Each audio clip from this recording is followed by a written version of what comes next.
So there's the sound. Look at that. That sounds quite raughty. The sound is there, the acceleration there. In sports mode, you get the red. So even here, they've thought a little bit about, okay, let's not make it entirely boring. Let's make it a little bit of an interest to the driver. So again, wow, I mean, that's actually just pulling out of a junction, and you can just feel like a slight bit of movement there as it puts the power down and off it goes. So there's 500 Newton meters of torque, don't forget. Hi guys, and today I've got for you the Mazda CX-80, the new Mazda CX-80. This is the largest car that Mazda offers in Europe. It's a 6 or a 7-seater, depending on the spec that you go for. So this car is actually based on the CX-60, but it's a bit bigger, so the wheelbase has grown by about 250 millimeters. It's 26 millimeter taller, but it's about the same width. Now under the bonnet, you actually get a choice of two. So either you get a mild hybrid diesel, or you get a full plug-in hybrid petrol. So this is the Skyactiv 2.5, Skyactiv G I should say, 2.5 liter plug-in hybrid petrol engine paired with a 129 kilowatt electric motor.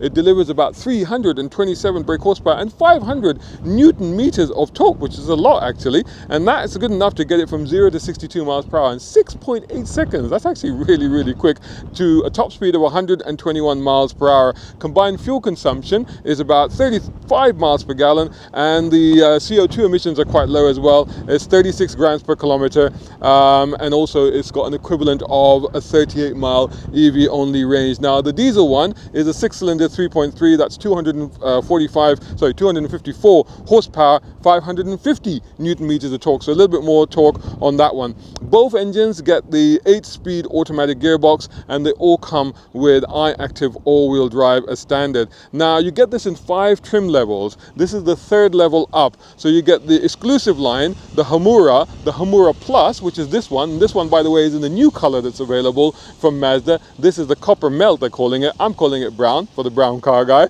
And then above the Hamura Plus, which is this one, you get the Takumi and the Takumi Plus. And Takumi is a bit more sporting, so the trim level is really, just in terms of the exterior trim and how it looks, is really the real difference there. Prices start at £49,670, going up to £56,420 for the top spec model. This one, the one that we're looking at behind us, is this is £55,470 according to the spec sheet I have in my hand. So let's take a look around the car. We're going to take a look at the interior space. We'll look at the boot. We have a look at those 3rd row of seats. I may or may not choose to get into them. Let's see. We'll have a look at the rear seats, the front seats, and then of course, we'll take it for a drive. A brown car guy.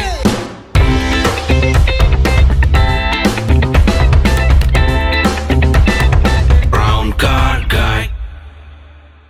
So Mazda says that this car embodies Mazda's Kodo design language. It's kind of basically the elongated version of the CX-60. Like I said, this is a new color, melting copper. The other new color that it gets this year for Mazda is the Artisan Red. Exterior features on this are the adaptive LED headlights, which you can just make out there. They aren't flickering in reality, it's just on the video. If you're seeing it flickering, it's just on the video.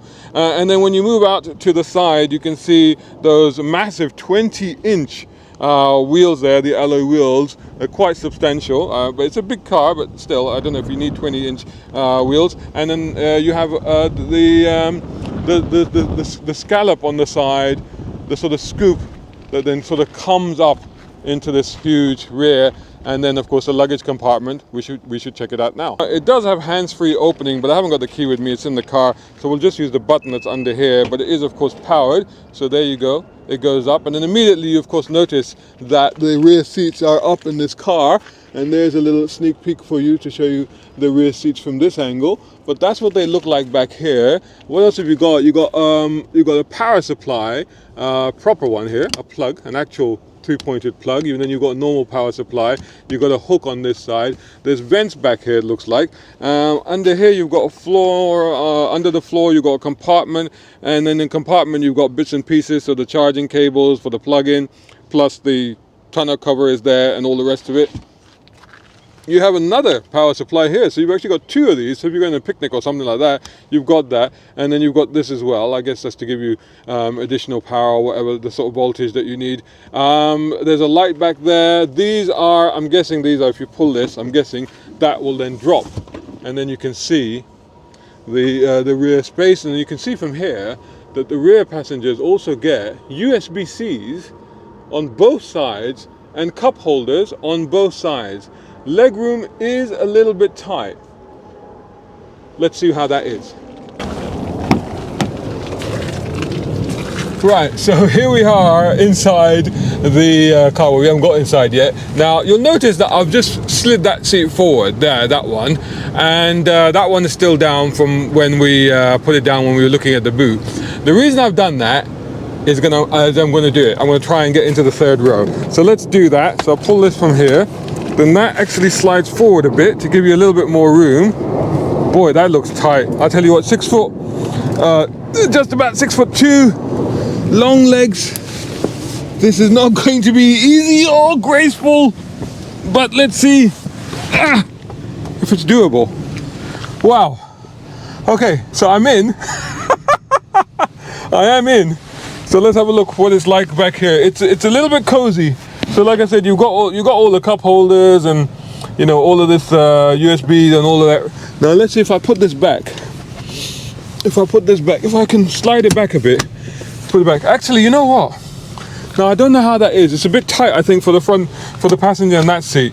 But I think that if there was normal sized people and this was for children, the trouble is that my knees, I don't know if you can make it out, but my knees are really, really high in this. So my feet are really high, my knees are high, I'm sitting very low, my head is literally touching the top there. I mean, it's right up against the thing. So for me, it doesn't really work. Let me see if I can turn this round and you can see that. So for me, it doesn't really work necessarily. It's a bit tight.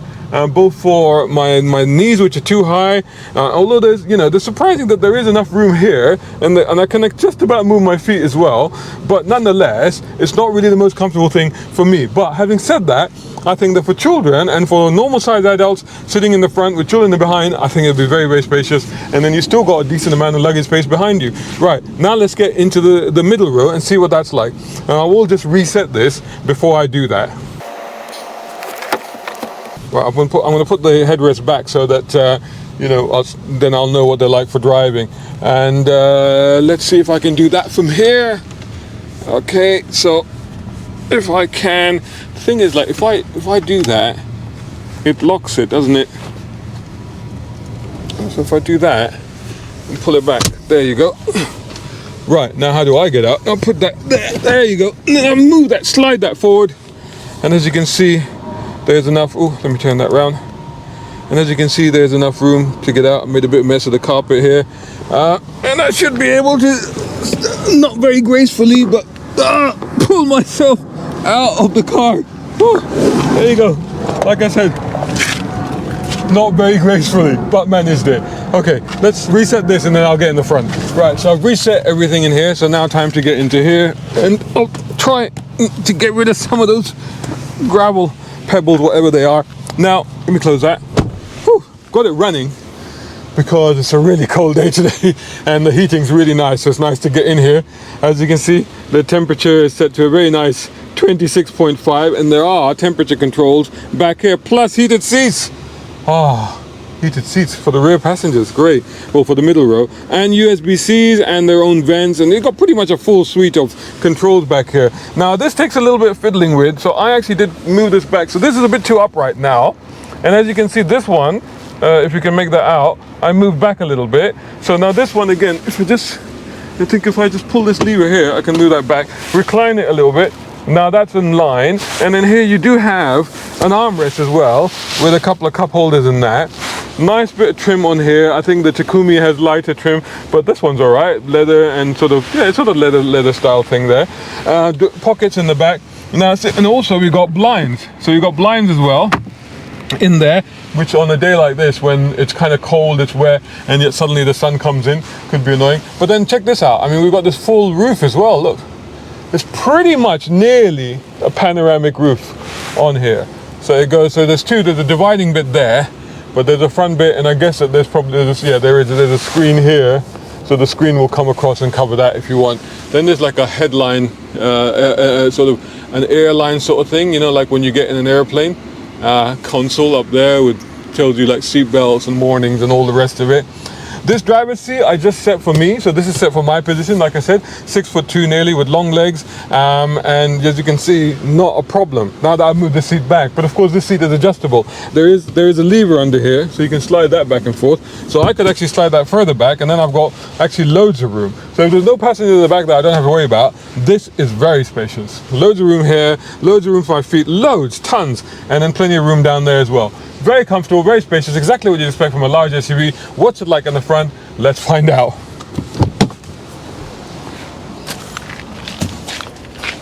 One. Okay, oh my God, I've already made a mess of this already. What to do? That's what the weather is like. So here we are now. I've turned it off. I turned it off so that you could get a view of what it's like when it's off and what it's like when it actually turns on. The power button is here, so let's turn it on. Let's first of all have a look around here. So like I said, it's quite spacious. It feels quite a big car actually, just from this seat. You're sitting quite high up, so you do feel like you're in a big car. There's a big old bonnet sort of stretching out in front of you. You really get a sense of size with this car. This is soft touch here, very soft. It's almost like a leather covered here. This is a sort of rubbery. There's a big old screen here. Glove box in there, pretty spacious actually. And then of course you've got deep pockets down there for the doors, in the doors rather, for water and stuff like that. Controls there, controls over here, including memory seats, traction control, all the rest of it. Massive center console here, and of course this cubby box in here with also again 2 USB-C power supplies in there, but also here this is a wireless charger as well. Let's turn it on and see what happens. So this is turning it on now. We have a massive, 2 massive digital screens, but we've got a 12.3 inch screen, this one. And over here you've got a lot of information here on the right here, and then on the steering you've got lots of buttons. You've even got paddles. There's an info button here, and the info button, if you look on the right of the screen, you can see that changes and that scrolls through, and it gives you, you know, what the car is doing, how it's performing, temperature, etc., etc. And then you've got your battery power, your fuel there, where the car is. Obviously you've got lane keep assist, all the usual safety and driver's aid features. You've got charging, so it goes down into there, it tells you that it's charging, etc., etc. This here is the control for the steering adjustment. Down here you've got loads of buttons. Buttons are back, everybody. Buttons are back. Loads of buttons here. So you've got heated seats. Let's have that on, man. Come on. And then we'll also have the heated steering on as well. And you've got cool seats as well, demisters and all the climate control, all the rest of it. Vents here. Hazard button is there. Now to control this, you've got the knob here. So you turn this. So you can turn this. You see that? So if I go into that information, driver efficiency monitor. Oh, look at that. I haven't driven the car yet at all. I'm on a car launch, so this is literally, I've just driven it from where it was parked to here to film it, and we're obviously gonna take it on the drive together now. Vehicle status monitor. All right, and you go back, and then you go voltage, total range 450, EV range 14 miles. The car has been sat here running, so I'm not surprised actually. Actually, it's better than I would have expected. I would have expected it to be drained completely. You got entertainment, DAB radio, all the rest of it, and then you got navigation, etc., etc. So what else can I tell you about the car whilst we're here? The interesting thing is that this has now got Amazon Alexa integration. And it's got heads-up display. Oh yeah, it's got heads-up display as well. You can just about make it out. It's got heads-up display, full color, and it's got Amazon Alexa integration. I mean, obviously the spec has been put on the screen for you as well, but just to give you a few ideas, it's got all the hill descent, lane departure, all the LED reversing, but it's got 360 camera. Let me just show you that. And you can see that there. It's got full 360 camera on the car, and we'll go across there. And actually, I wonder if that button then gives you camera. Oh yeah, so that's handy. So you can press the button, it gives you the camera straight away. I like it when cars do that, because sometimes you're not reversing, but you're going through like a tight parking spot or something like that, and you just need the camera. You've got hill descent as well, so that's quite handy.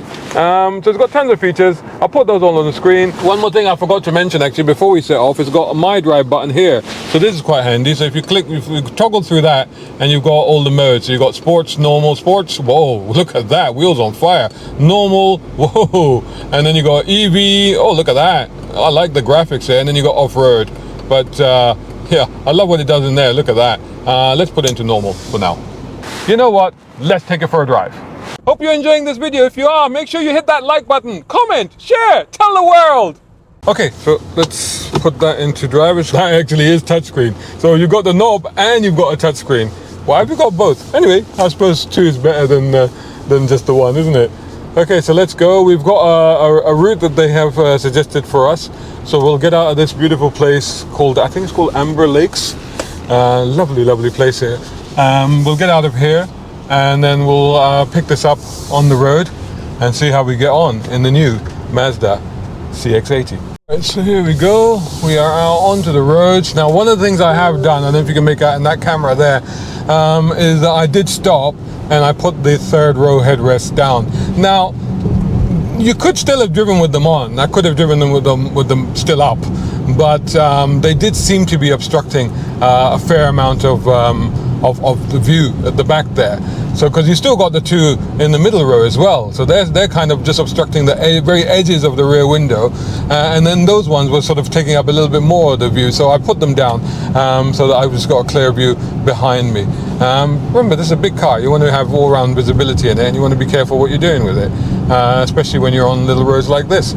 So so far, you know, literally, it is exactly as you'd expect. You know, it's smooth, it's quiet, it's serene, it's actually really easy. The controls are really light, it's automatic, it doesn't make any noises, doesn't make any sounds. I mean, I don't even know if it is actually, maybe if I put this, select the info, if it will tell me at what point it is using the engine. High active status. Yeah, well, it's not showing me anything at the moment, but if I accelerate a little bit, I mean, I think I can hear the engine a bit. So the engine is, I think the engine is running. So it's one of those hybrids where the engine is running. And I couldn't really, there's no perceptible change between the electric mode and unless I put it into electric mode, I suppose, which, let's do it now when I'm slowing down here for the corner. And we put it into electric mode and trying not to, there's a lot of water around it today because it's been raining so much. And I don't know if it's staying in electric mode. Is it staying in electric mode? Yeah, it's showing me EV. But I think that, you know, once you put your foot down, because it seemed like it changed gear. So it must have, it's sort of, I think it's sort of defaulting to EV mode as much as possible. But I guess it's able to change. I'm going to put the heated seats down a little bit because it is getting a bit toasty. I think it's able to pick and choose as it wants. It's hard to tell because it's so quiet in here. Good sound insulation. Now, one of the things I should mention straight away is I was expecting the ride to be a lot worse. You know, because of the fact that it's riding on these massive 20-inch wheels. I thought the ride is just going to be jittery and straight away, you know, I mean, you can feel it a little bit, but it's actually, there's no harshness to it. It's very well damped. It's probably more the suspension at work, I reckon. It's very well damped, it's very smooth. You know, you can just about make out that, yes, of course, there is surface that the tire is picking up and transmitting, but it's just very serene, very smooth, not really an issue at all, just keeping it very composed. I guess, you know, there's a nasty bit there, so yeah, I mean, you can hear it, you can feel it a little bit, but sort of a gentle bounce rather than any sort of harshness to it. So that's quite good as well. So the ride, I would say, is very good on this car. See, it is lovely and toasty now, actually. So we are in a little town, and we're going at, you know, low speeds. We're negotiating our way around these little roundabouts and stuff. And so far, actually, considering, like as I said when I first got in, that it's a big car and it feels like a big car, and it does, but it's not really proving to be a problem. It's actually quite easy to place. There's no issue about worrying about how much space there is on either side. I'm looking across in the mirror, and I still got room, so it's not really a problem. So again, it's quite good in terms of how it caters for the driver. Seems to be, wow, that's bright sunshine on a day which is cold and very, very rainy. I wasn't expecting to have to use the sun visors, but there you go. Nice flowing bits now, so let's put it up into sports with the fiery wheels and then the red around the edges of the instrument panel. And what I've discovered is that these actually are paddle shifts. I guess on the EVs, full EVs is where you get the regen. Although having said that, on liftoff you can definitely feel that there's some regen going on, and you can also obviously see that from the charge needle that is on the screen there.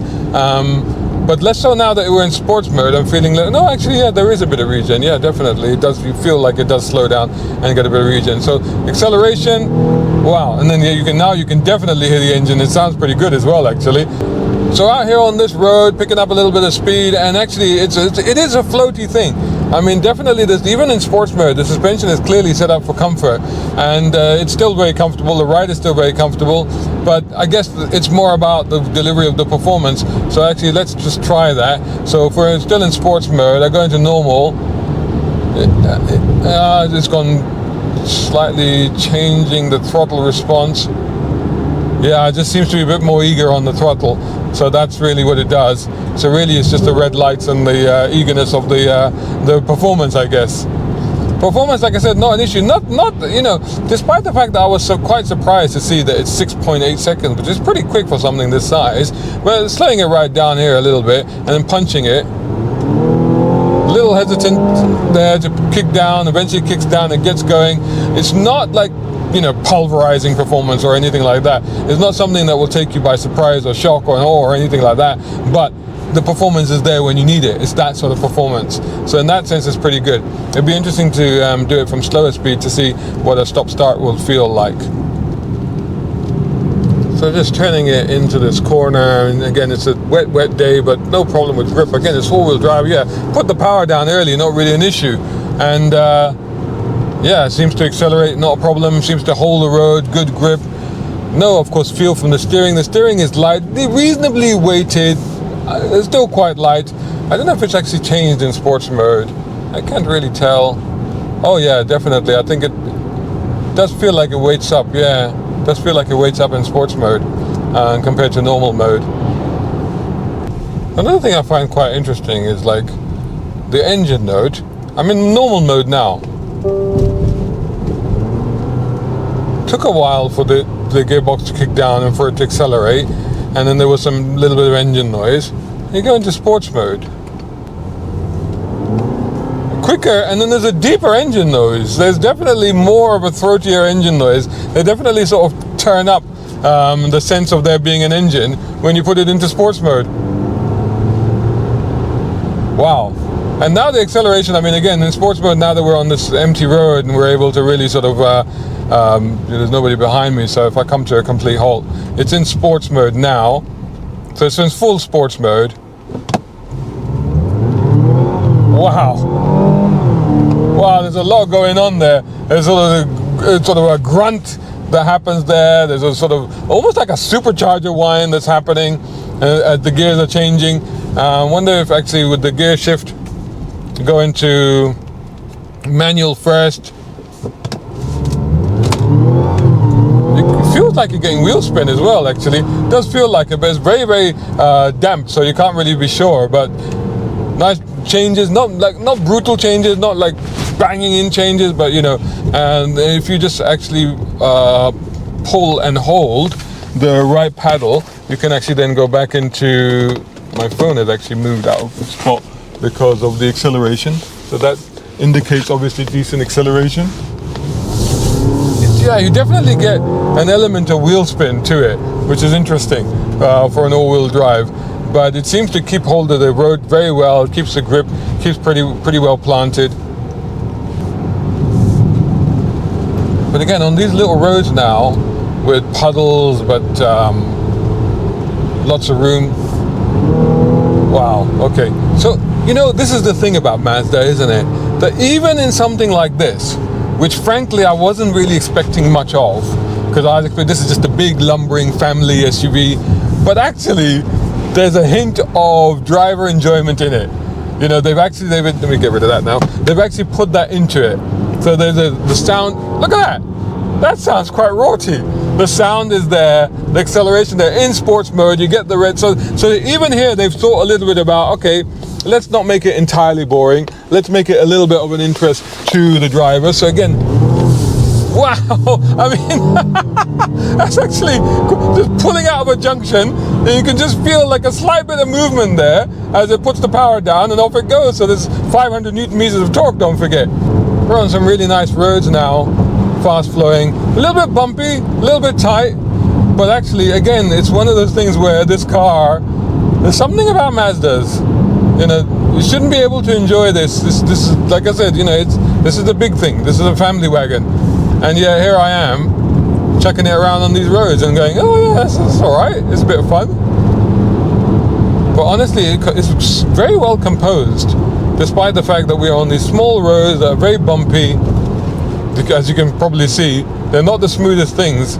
And we're doing the legal limit, 60 on them. And you know, I should be really thrown around. It should be very uncomfortable, but it's fine, especially with those big old 20-inch. But again, you know, just punching it through these little corners, and it's absolutely fine. Good brakes as well. Lots of confidence on the brake. Yeah, I mean, they anchor strongly, so they really. I mean, it's a big thing, but like accelerate on the corner, turning in, body composed, not too much body roll, not too much body lean. And again, slamming on the brakes, holds it up really tightly, a bit even more stronger than I anticipated as well. Very, very good. The dynamics of this car is better than it has any right to be, honestly. You know, you wouldn't really complain. Not that this is how you'll be using it, not that this is what it's for. But it's good to know that, you know, if you're a keen driver and you find yourself having dropped off the family on a little road like this, you're like, oh, enjoy myself a little bit. And you know, I've just kept it in sports now. I've just kept it in sports because heck, why not? There doesn't seem to be any loss really in terms of comfort, but you can hear the engine, you can enjoy the engine note, and you can enjoy the keenness of performance if you like. Although the belt does really seem to grab hold of you and keep you tight in the seat. It's very concerned about keeping you tight in the seat. That's what it wants to do.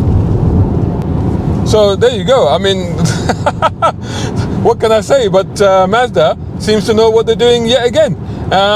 Great car, great space, great comfort, all the kit that you want, lots of spec, lots of options. Go check it out and give it a try. Let me know what you think. From me, another thumbs up for Mazda. Well done.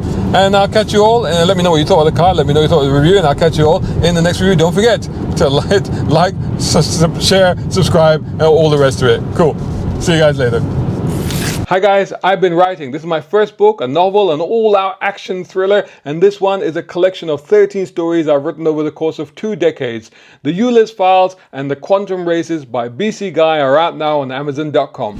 Shout out time, guys. Thank you so much. Hey, if you enjoy my content, why not get involved? Buy me a coffee. You can do that at either of these links. Or if you're watching on YouTube, buy me a thanks or take out a membership. It all helps. It really does.